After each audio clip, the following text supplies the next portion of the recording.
திமுகவை சேர்ந்தவர்கள்லாம் பெரியாரை தூக்கி பிடிக்கிறாங்க. ஆனால் அந்த ஈவேரா பிடிக்காம தான் திமுகவே உருவாச்சு. ட்ரஸ்ட்டில் கோடிக்கணக்கான சொத்து இருந்தது. அப்போ அவர் ராஜாஜிக்கு எழுதின கடிதத்தில் என்னுடைய சிஷியர்கள்லாம் மோசமானவங்க, என் சொத்தை அபகரிக்க முயற்சி செய்கிறாங்க. அப்போ இவர்கள் உடனே கட்சி ஆரம்பித்தது ஏன் ஆரம்பித்தாங்கன்னா அவர் மேலே உள்ள கோபத்தில் தான் ஆரம்பித்தாங்க. கல்யாணம் பண்ணது நம்மளும் சேர்ந்து கூட இருந்து இவ்வளோ சொத்தை சம்பாதிச்சுட்டு நம்மளை கழட்டி விட்டுட்டு இன்னொரு பண்ண வாரிசு. ஈவேரான்னு ஒருத்தர் இல்லைன்னா நான் இன்னமும் கோவணம் கட்டிக்கிட்டு ஏர் ஓட்டிக்கிட்டு தான் இருந்திருப்பேன் அப்படின்றாரு. இதுதான் ஒரு நாய். அவர் ஈவேரா இல்லைன்னா கோவணம் கட்டிட்டு போகணும்னு சொல்கிறாரு. ஆனால் அவர் எம்எல்ஏ ஆகி பதவிக்கு வந்து நல்லா இருந்துட்டு எம்ஜிஆர் இருக்கும்போது சட்டசபையில் கோவணத்தோடு தான் எனக்கு எதிர்த்து பிடிச்சார். வேஷ்டி அவுத்துட்டு தானே பெஞ்சு மேலே குதிச்சு போனார் பெருங்குதுங்க. பிரபாகரன் அவர்களினோட உடனான சந்திப்பில் எடுத்து அந்த புகைப்படம் எடிட் செய்யப்பட்டது. அது எப்படி அதுக்கு முன்னாடியே நீங்கள் சொல்லியிருக்கணும். ஈவேராவை பற்றி இப்போ சீமான் பேசாமல் இருக்காருல்ல, அப்போ நீங்கள் இதெல்லாம் சொல்லியிருக்கணும். ஆதாரங்களை மாற்றுறதுல கருணாநிதியா ஜெயலலிதா கைது பண்ணாங்க. அவர் மேலே தூக்கிட்டு போனாங்க. இது பண்ணாங்க.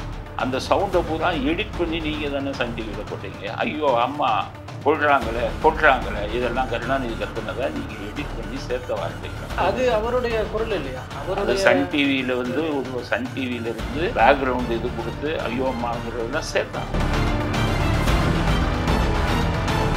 ஸோ என்றைக்குமே திமுகவை மக்கள் ஆதரிக்க மாட்டாங்க. ஏன்னா மக்களுக்கு பொதுவாகவே திமுகனா அது ஒரு வன்முறை கட்சி, ரவுடி பசங்க கட்சி. இவங்க வந்தால் ரேஷனில் ஒழுங்காக இது கிடைக்காது. இந்த மாதிரி ஒரு எண்ணம் அவங்க மனசில் எப்போவுமே பிம்பமாக.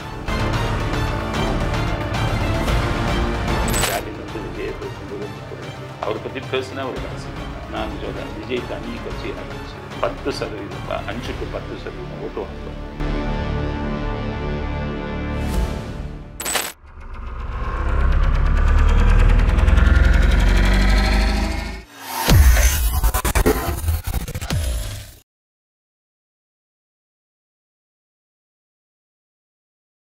தமிழர்கள் அனைவருக்கும் அன்பு வணக்கம். இன்றைய சிறப்பு நேர்காணலில் நம்மோடு இணைந்திருக்கிறார் நேதாஜி மக்கள் கட்சியினுடைய நிறுவன தலைவர் திரு வரதராஜன் அவர்கள். அவரிடம் தற்போது பேசுபொருளாக இருக்கிற அரசியல் விவகாரங்கள் குறித்து பேசலாம். வணக்கம் சார். வணக்கம் சார். தமிழ்நாட்டில் பெரியார் பற்றி சீமான் அவர்கள் பேச ஆரம்பித்ததுலேருந்து பெரியார் பற்றின பேச்சுக்களாகவே ஓடிட்டு இருக்கு. அவர் பேசிய பேச்சுக்கள் எல்லாம் மக்கள் தேடி படிக்க ஆரம்பிச்சிருக்கிறாங்க அப்படிங்கிற ஒரு பார்வையை இந்த பக்கம் வைக்கிறாங்க. நாம் தமிழர் கட்சியின் சார்பாகவும் அண்ட் பாஜக சார்பாகவும் வைக்கிறாங்க. இந்த பக்கம் அவர் எந்த அளவுக்கு அவர்களால் தான் இப்போ எல்லாரும் படிச்சுட்டு இருக்கிறோம் அப்படிங்கிற பாசிட்டிவான விஷயங்களை முன்வைக்கிறாங்க. ஸோ இந்த இரண்டு கருத்துக்களுக்கும் நடுவில் எந்த மாதிரியான புரிதல் மக்களுக்கு போய் சேர்ந்து கொண்டிருக்கிறது அப்படின்னு நீங்கள் நினைக்கிறீங்க? அதாவது இப்போ திமுகவை சேர்ந்தவர்கள்லாம் பெரியாரை தூக்கி பிடிக்கிறாங்க. ஆனால் அந்த ஈவேரா பிடிக்காம தான் திமுகவே உருவாச்சு. இவங்க ஈவேரா பக்தர்களாக இருந்தால் திமுகங்கிறது ஒன்று ஆரம்பிச்சிருக்க கூடாதுல்ல. ஏன் ஆரம்பித்தாங்க? அவர் வளர்ப்பு பொண்ணை 73 வயசில் கல்யாணம் பண்ணார் அப்படிங்கிற ஒரே இதை வச்சு தான் 1949 அந்த காரணத்தை சொல்லி தான் ஆரம்பித்தாங்க. சரி, வளர்ப்பு பொண்ணு அவர் கல்யாணம் ஏன் பண்ணார் 73 வயசில்? அவர் இவங்களெல்லாம் நம்பலை. ட்ரஸ்ட்டில் கோடிக்கணக்கான சொத்து இருந்தது. அப்போ அவர் ராஜாஜிக்கு எழுதின கடிதத்தில் என்னுடைய சிஷியர்கள்லாம் மோசமானவங்க, என் சொத்தை அபகரிக்க முயற்சி செய்கிறாங்க. இந்த சூழ்நிலையில் எனக்கு ஒரு வாரிசு வேணும், அதனால எனக்கு கல்யாணம் பண்ணுறதை தவிர வேறு வழி இல்லை அப்படின்னு இவர்களை நம்பாமல் தான் அவர் கல்யாணமே பண்ணார். ஸோ மணியம்மையை கல்யாணம் பண்ணது காரணமே இவங்க தான். அப்போ இவர்கள் உடனே கட்சி ஆரம்பித்தது ஏன் ஆரம்பித்தாங்கன்னா அவர் மேலே உள்ள கோபத்தில் தான் ஆரம்பித்தாங்க. கல்யாணம் பண்ணது இல்லை. நம்மளும் சேர்ந்து கூட இருந்து இவ்வளோ சொத்தை சம்பாதிச்சுட்டு நம்மளை கழட்டி விட்டுட்டு இன்னொரு பொண்ணை வாரிசாக்கிட்டார். அதுதான் இவர்களுடைய கோபம். அங்கே இதில் வந்துக்கிட்டு ஒரு சில தலைவர்கள் இருந்தாங்க. இப்போ உதாரணத்துக்கு அண்ணா, நெடுஞ்செழியன், இவங்கெல்லாம் கொள்கைவாதிகள், அதிகம் சம்பாதிக்காதவங்க, பதவியில் இருந்தாங்க. அவங்கள தவிர கீழ்மட்டத்தில் இருக்க அதுக்கு பின்னாடி வந்து எந்த தலைவர்களும் மனசாட்சி உள்ளவங்க இல்லை. அதனால தான் பெரியாருக்கு எதிராக ஒரு இதை தூக்கி கொண்டு வந்துட்டு இன்றைக்கி பெரியாருன்னா உயிரை விடுற மாதிரி அவங்க பேசுகிறது தான் மிகப்பெரிய அதிசயம். உங்களை திட்டினவர் தானே அவர். உங்களை திட்டினதெல்லாம் வாயினான்னு சொன்னால் அது பதிவு செய்கிறதே பிரச்சனையாக இருக்கும். அந்த மாதிரி உங்களை திட்டினார். அதனால் அவரை தூக்கி பிடிக்கிறீங்கன்னா என்னமோ சமூக நீதியின் காவலருங்கிறீங்க. உண்மையை பேசுங்க. சமூக நீதியின் காவலர்னா 1950 இந்திய அரசியல் சட்டம் பிரகடனப்படுத்தும் போது அம்பேத்கர் தான் எழுதினார். அதில் பட்டியலினத்து மக்களுக்கு இடஒதுக்கீடு எழுதினாரா இல்லையா? அப்போ சமூக நீதிக்கு இது பண்ண உதவி செஞ்ச முதல் மனிதர் வந்து அம்பேத்கர் தான். அப்புறம் 52 வந்து பொது தேர்தல் நடந்தது, காங்கிரஸ் ஆட்சிக்கு வந்தது. காமராஜர் ஆட்சியில் இருக்கும்போது தானே உங்களுக்கு மற்ற பேக்வேர்டெல்லாம் ரிசர்வேஷனுங்கிறது தமிழ்நாட்டில் வந்தது. அப்போ இங்கே வந்ததுக்கு ஆரம்பம் சுழி போட்டது வந்து காமராஜர் தானே. கருணாநிதி 71 வந்ததுக்கப்புறம் ஒரு 6-7% மட்டும் கூட்டினார். அதுக்கப்புறம் எம்ஜிஆர் வந்தோடனே அது 50%. இதில் எங்கே ஈவேரா வராரு சொல்லுங்கள்? சமூக நீதிக்கு இது பண்ணார், தூக்கி பிடிச்சார். எந்த பதவியில் இருந்தார், என்ன இதை கொண்டு வந்தார்? அவர் கொண்டு வந்தது பிராமண துவேஷம்னு கொண்டு வந்தார். பிராமண துவேஷம்னா அவன் பதவியில் படிச்சுட்டு நல்ல பதவிக்கு போயிடறான். கீழ்மட்டத்தில் இருக்கிறவங்கெல்லாம் பதவிக்கு வரணும், அதுதானே உங்கள் கோரிக்கை. அந்த கோரிக்கைக்காக உருவாக்கப்பட்டது தானே உங்களுக்கு இடஒதுக்கீடு. அந்த இடஒதுக்கீடு அவர் எப்படி பண்ணார்? ஆனால் அவர் செஞ்சதெல்லாம் என்னன்னு கேட்டிங்கன்னா, அவங்கள போய் முடிய வெட்டுறது, பூநூல் அரைக்கிறது, குடுமி இது பண்ணுறது, இந்த மாதிரி விஷயங்கள்லாம் செஞ்சது. அதெல்லாம் நம்ம எப்படி ஏற்றுக்கொள்ள முடியும்? நீங்கள் இடஒதுக்கீடு கொண்டு வந்துட்டு அவங்க மற்றவர்களை மேலே கொண்டு வர்றதுங்கிறது சரி. ஆனால் அவர்களை தனி மனித தாக்குதல்லாம் நம்ம பண்ணலாமா? அதெல்லாம் பெரிய இவையில் பண்ணிக்கிட்டு இருக்கு. அதுக்கப்புறம் இந்த சுதந்திர தினத்தை இன்னைக்கு போய் கருப்பு கொடுக்கல, சுதந்திரத்தை கொடுக்காதீங்கிற. இந்த கல்வி வளர்ச்சியில் பெரியார் அவர்களுடைய பங்கு எந்த அளவுக்கு இருக்கு? ஏன்னா இப்போ துரைமுருகன் அவர்கள்லாம் பேசும்போது கூட ஈவேரான ஒருத்தர் இல்லைன்னா நான் இன்னமும் கோவணம் கட்டிக்கிட்டு ஏர் ஓட்டிக்கிட்டு தான் இருந்திருப்பேன் அப்படின்றாரு. இதுதான் ஒரு மாயை. அவர் ஈவேரா இல்லைன்னா கோவணம் கட்டிட்டு போகிறேன்னு சொல்கிறாரு. ஆனால் அவர் எம்எல்ஏ ஆகி பதவிக்கு வந்து நல்லா இருந்துட்டு எம்ஜிஆர் இருக்கும்போது சட்டசபையில் கோவணத்தோடு தான் எதிர்ப்பு தெரிவித்தார். வேஷ்டி அவுத்துட்டு தானே பெஞ்சு மேலே குதிச்சு போனார் துரைமுருகன். ஸோ கோவணம் கட்டுறது இதெல்லாம் வந்து அபிரதமான கற்பனை. என்ன நீங்கள் படிச்சிருந்தீங்க, பிஎல்ங்கிறது படித்தீங்க. பிஎல்ங்கிறது படித்ததுங்கிறது இடஒதுக்கீடு இதில் வந்து நீங்கள் படிச்சிருக்கீங்க. இடஒதுக்கீட்டை உருவாக்கியவர் பெரியார் ஈவேரா இல்லை. நீங்கள் காமராஜருக்கு நன்றி சொல்லுங்கள், அம்பேத்கருக்கு நன்றி சொல்லுங்கள். பெரியாருக்கு நன்றி. பெரியார் தான் உங்களுக்கு இடஒதுக்கீடு உருவாக்குனது யார்? இதெல்லாம் இது அவங்க அந்த ஈவேரா வந்து பெரிய ஒரு, அதாவது ஈவேரா சில மாற்று கருத்துக்களை சொன்னார் தமிழ்நாட்டில். அதில் சில விஷயம் ஏற்றுக்கொள்ளக்கூடியவை, பல விஷயங்கள் ஏற்றுக்கொள்ள முடியாது. அதில் சில விஷயங்கள் அவர் சொல்கிறாரு அப்படின்னா அது சம்மந்தப்பட்டவர். இப்போ சாமியே செருப்பாலடி, அது பலதரப்பட்ட மக்கள் ஏற்றுக்கொள்ளாத ஒரு விஷயம். இவங்க ஒரு சில பேர் சாமியை இது பண்ணதை ஆதரிச்சாங்க. இன்றைக்கி எல்லா பேரும் க்யூவில் போய் நிற்கிறாங்க. ஈரோடு கிழக்கில் பதவி இது பண்ண போகிறாங்க, வேட்புமனு தாக்கல். திமுக வேட்பாளர் கையில் எலும்புச்சம்பளத்தோட கோயிலில் வச்சு பூஜை பண்ண எலும்புச்சம்பளத்தை கையில் வச்சுக்கிட்டே இருப்பாங்க. அப்போ நீங்கள் எல்லாம் பகுத்தறிவாதிகள் இதெல்லாம் பேசுனது, சாமியை செருப்பால் அடித்ததெல்லாம் காலம் கடந்து போயிடுச்சு. அது என்ன எவ்வளோ நாளைக்கு பேசுவீங்க?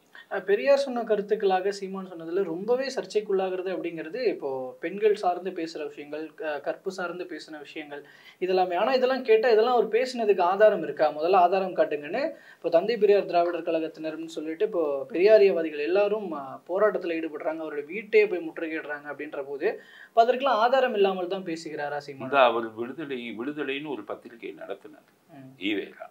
அந்த விடுதலை பத்திரிகையில் தான் இந்த கருத்துக்களை பூரா அவர் எழுதிட்டு இருந்தார். நானே வச்சிருக்கேன், விடுதலை பத்திரிகை காமிக்கிறேன். நம்ம சமுதாயத்தில் 4 எதிரிகள் இருக்கிறார்கள் அவர் சொல்றார். ஒன்று பிராமணன், இன்னொன்று கீழ் மட்டத்தில் இருப்பவன், கீழ் ஜாதியை சேர்ந்தவன்கிறது அவர் சொல்றாரு. அப்போ கீழ் ஜாதியை சேர்ந்தவங்க பட்டியலினத்த மக்கள் தானே சொல்றாரு. அது வந்து இதுலேயே வந்திருக்கு, அவருடைய எழுத்து இது வந்து அந்த பேப்பரே என்கிட்ட இருக்கு. நான் எங்கள் சேனல்லாம் அதை போட்டேன். 3வது கிறிஸ்தவர்கள், 4வது இஸ்லாமியர்கள். இந்த ஒரு கருத்து சர்ச்சைக்குரிய கருத்து தானே. அப்போ இதை எழுதியவர் யார்? விடுதலை பத்திரிகையில் அவர் எழுதியிருக்காரு. விடுதலை பத்திரிகை அத்தனையும் நீங்கள் எடுத்து பார்த்தீங்கன்னா அதில் இவர் சொல்லக்கூடிய அத்தனை சர்ச்சை கருத்துக்களும் வருது. சேலம் மாநாடு, தீகா மாநாடு போகிறாரு, இவர்கள் தொண்டர்கள் பதாகைகளை ஏந்தி போகிறாங்க. அதில் ஒரு பதாகையில் இருந்தது, தாயுடன் உன்னுடைய இச்சையை தீர்த்து கொள்ள வேண்டியது அவசியமானால் தாயுடன் உறவு கொள்வதில் தவறில்லைங்கிற பதாகையோடு தான் போனாங்க. ஃபோட்டோஸ் எல்லாம் இருக்கா? அப்போ இதுக்கெல்லாம் வேறு ஆதாரம் இல்லை.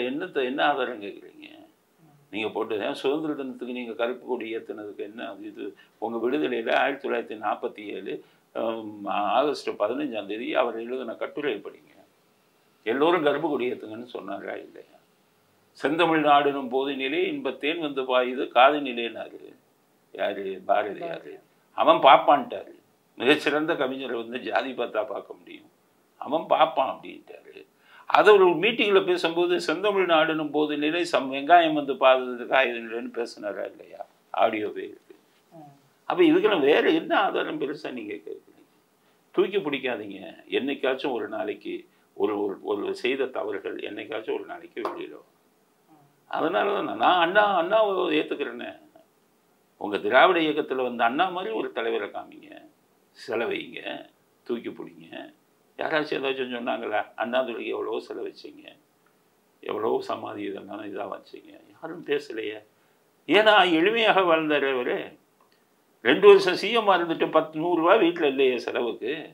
கருணாநிதிக்கு பின்னாடி வந்த தலைவர்கள்லாம் நீங்கள் அந்த மாதிரியா இருக்கீங்க திமுகவில்.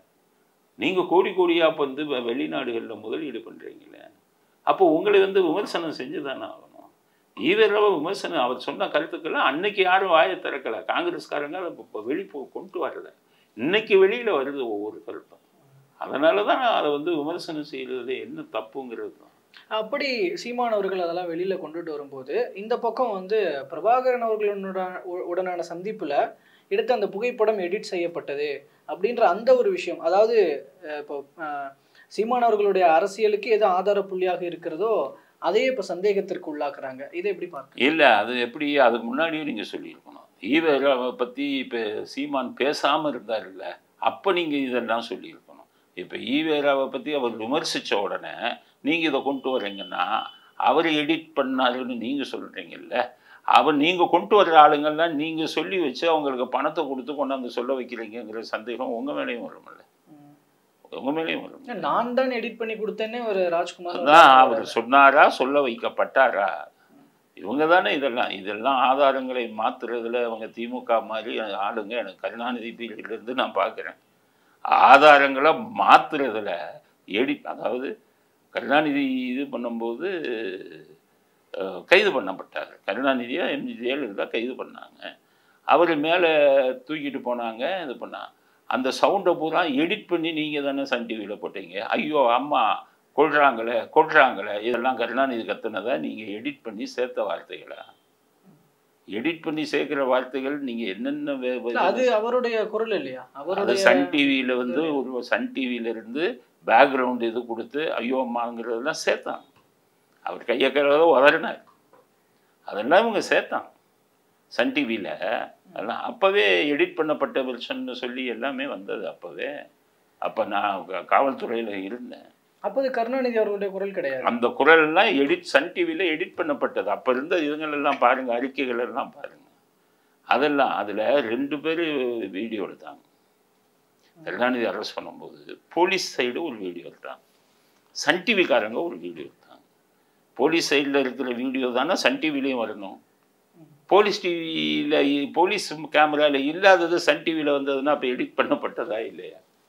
அதுதான் எடிட் பண்ணப்பட்டதுன்னு எப்படி சொன்னாங்கன்னா இந்த கேமராவில் அது இல்லையே அந்த அதங்கள்லாம். அப்புறம் இவர் வந்து முரசொலிமாறன் டிஐஜி முகமது அலிங்கிறவர் மூஞ்சில போலீஸ் ஆஃபீஸரை மூஞ்சில குத்தலாமா? ஒரு ஐபிஎஸ் ஆஃபீஸரை, இவர் சென்ட்ரல் மந்திரியாக இருந்தான்ட்டு மூஞ்சில குத்தினாங்க. அதை எடுத்து என்ன பண்ணாங்க, ஜெயா டிவியில் போட்டாங்க. ஏன்னா ஆளுங்கட்சி ஜெயலலிதாங்க உண்மையான வெர்ஷன் எடுத்து ஜெயா டிவியில் போனாங்க. அதை எடிட் பண்ணாங்கன்னு சொல்லி தான் அப்போவே சொன்னாங்க. யார்? திமுக எடிட் பண்ணுறதுல மன்னர்களே இவங்க தான். பல விஷயங்கள் இவர் எடிட் பண்ண விஷயங்கள் இதெல்லாம் மாற்றி டாக்குமெண்ட்டை உருவாக்குனது இதெல்லாம் கைது இருந்தவர். ஜெயலலிதா பண்ண அவங்க ஸ்ட்ரெயிட் ஃபார்வர்டு, எதுனா டைரெக்டாக அடிப்பாங்க. இவர் கருணாநிதி அப்போ இருந்தே இதை தான் பண்ணுவாங்க. அதனால் திமுகவுக்கு அது கை வந்த கலை. அதனால் அதான் இவர் இப்போ சீமான் இது பண்ணாங்கன்னு சொல்ல வைக்கிறாங்கன்னா அது எவ்வளோ நேரம் ஆகும்? ஆட்சியில் இருக்காங்க, ஆட்களை கூட்டிகிட்டு வந்து பணத்தை கொடுத்து இப்படி பேசுன்னு சொன்னாங்கன்னா அது மாதிரி வாய்ப்பு இருக்குது. அதனால் இவர்கள் சொல்லும் எந்த வெர்ஷனையும் மக்களுக்கு சொல்கிறேன். திமுக சைடு ஸ்டாலின் சைடு சொல்லக்கூடிய எந்த இதையும் நம்பாதீங்க. இப்போ பெரியார் லிஸ்ட்டு வந்து அங்கே போய் போராட்டம் பண்ணுறேன்னு அனுப்புகிறாங்க. அங்கே நிற்கிறதுல ஏதாச்சும் ஒரு ஆள் பெரியார் லிஸ்ட்டை காமிச்சு ஒரு கம்யூனிஸ்ட் சித்தாந்தம் உள்ளவங்க ஒருத்தவங்க வந்திருக்காங்க.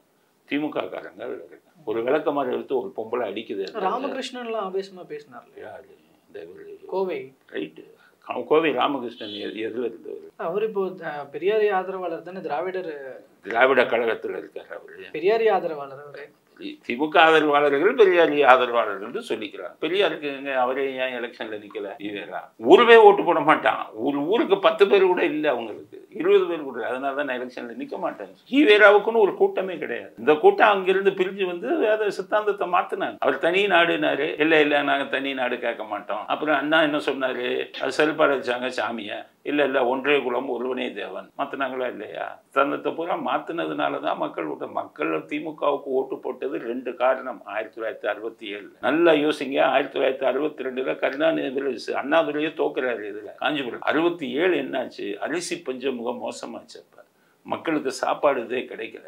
அப்ப மக்களுடைய கோபம் காங்கிரஸுக்கு எதிராக திரும்ப. இரண்டாவது விஷயம், அந்த நேரத்தில் எம்ஜிஆர் சுடப்பட்டார். எம்ஜிஆர் சுட்டு ஆஸ்பத்திரியில் இருந்த போட்டோ தெருவுக்கு ஓட்டினாங்க தமிழ்நாடு பூரா. இது 2 தான் அவங்களுக்கு ஆட்சிக்கு வர்றதுக்கு மிக முக்கியமானது. 71 அண்ணா சகோதரா இறந்தாரு. அடுத்த எலெக்ஷனை கருணாநிதி ஃபேஸ் பண்ணார்ல. எம்ஜிஆர் ஃபுல்லா இருந்து தெருத்து ஊரா போய் பிரச்சாரம் பண்ணதுல தான் 71 கருணாநிதி ஜெயிச்சு சிஎம் ஆனாரு. அதுக்கப்புறம் 10 வருஷம் எம்ஜிஆர் இருக்கிறவரை வர முடிஞ்சதா? எம்ஜிஆர் இறந்த உடனே இடைப்பட்ட காலம் ஒரு 2 வருஷம் வந்தாங்க. 89 to 91. அது எம்ஜிஆர் இறந்த உடனே.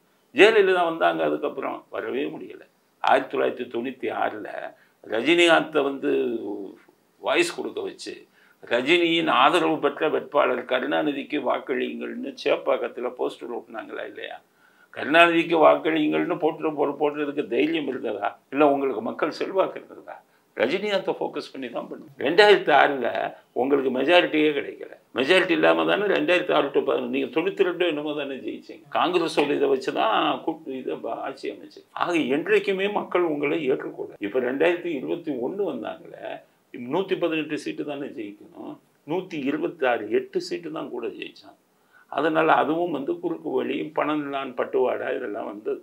ஸோ என்றைக்குமே திமுகவை மக்கள் ஆதரிக்க மாட்டாங்க. ஏன்னா மக்களுக்கு பொதுவாகவே திமுகனா அது ஒரு வன்முறை கட்சி, ரவுடி பசங்க நிறைஞ்ச கட்சி. இவங்க வந்தால் ரேஷனில் ஒழுங்காக இது கிடைக்காது. இந்த மாதிரி ஒரு எண்ணம் அவங்க மனசில் எப்போவுமே பிம்பமாக போகுது. எம்ஜிஆர் ஜெயலலிதா அண்ணா இவங்களுக்கு இருந்த அந்த மாஸ் பாப்புலாரிட்டி கருணாநிதிக்கு அவ்வளவு இல்லை. இப்போ ஸ்டாலினுக்கு அது கூட இல்லை.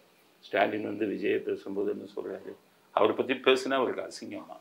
நான் சொல்கிறேன், விஜய் தனி கட்சி ஆரம்பிச்சு 10% 5 to 10% ஓட்டு வாங்குவார். நீங்கள் ஸ்டாலின் திமுகவை விட்டு. ஓகேங்க சார். ஸோ பொறுத்திருந்து பார்ப்போம்.